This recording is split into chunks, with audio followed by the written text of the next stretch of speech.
की Oshiwara maternity home याचा काम गेल्या 5-7 वर्षापासून चालू आहे। त्याच्यामुळे मेटर्निटी होम जो आपला टोपीवाला गोरेगाव इथे आहे त्याच्यावर पूर्ण भार पडतोय। माझ्या विभागामध्ये कॅप्टन सामंत पार्क या विभागामध्ये एक मेटर्निटी होमचं काम झालेलं आहे, पण आपल्या सरकारकडून किंवा महानगरपालिकेकडून प्रत्येक वेळी सांगण्यात येतं की इथे डीजी सेट नाहीये, तर ऑपरेशन थिएटर चालू होऊ शकत नाही, डीजी सेट लावल्याशिवाय हॉस्पिटल चालू करू शकत नाही। आता सांगतायत की आपण ओपीडी चालू करू।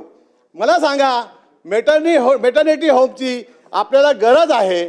28 लोकांना आपण तिथे त्या मेटर्निटी होमला आपण ठेवू शकतो, तिथे आपण फक्त ओपीडी चालू करणार, तर आमचा एमओ डिपार्टमेंट काय करतो आहे?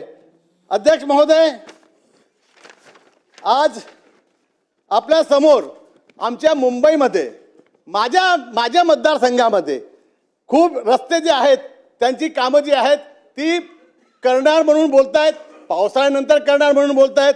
त्यामध्ये Apna Bazar cross road, 1-2 Kevanipada road, Krantinagar road, तलियालाला road, quarry road, Meenatai Thackeray उद्यान, Haji Ismail road, S N. Patil road, Shastrinagar road, Noor Masjid road, कब्रस्तान रोड, गुलशन नगर या रस्त्याची अवस्था तर एकदम खराब आहे, दुरुस्त आहे।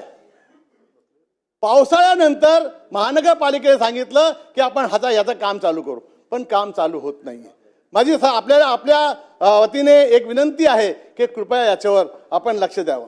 अध्यक्ष महोदय, सावित्रीबाई फुले बोटॅनिकल ही जे गार्डन आहे, ह्या गार्डनला लागून ही म्हाळाची जागा आहे।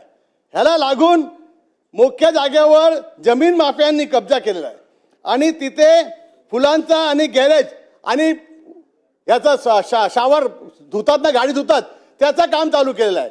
मला एक सांगा की आपल्या महाळाच्या जागेवर ह्याने अतिक्रमण केलेलं आहे आणि गेल्या कित्येक वेळे आम्ही याची तक्रार करून सुद्धा त्याच्यावर कारवाई होत नाहीये। अध्यक्ष महोदय, याच्यावर कारवाई करण्यात यावी।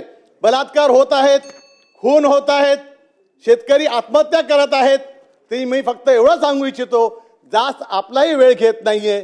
मी सरकारसाठी एक शेर बोलतो आणि इथे थांबतो कि सुना सुना के गमे इश्क के फसाने को, सुना सुना के गमे इश्क के फसाने को, और लगा रहा हूं तेरी राह पे जमाने को। धन्यवाद। जय हिंद, जय महाराष्ट्र।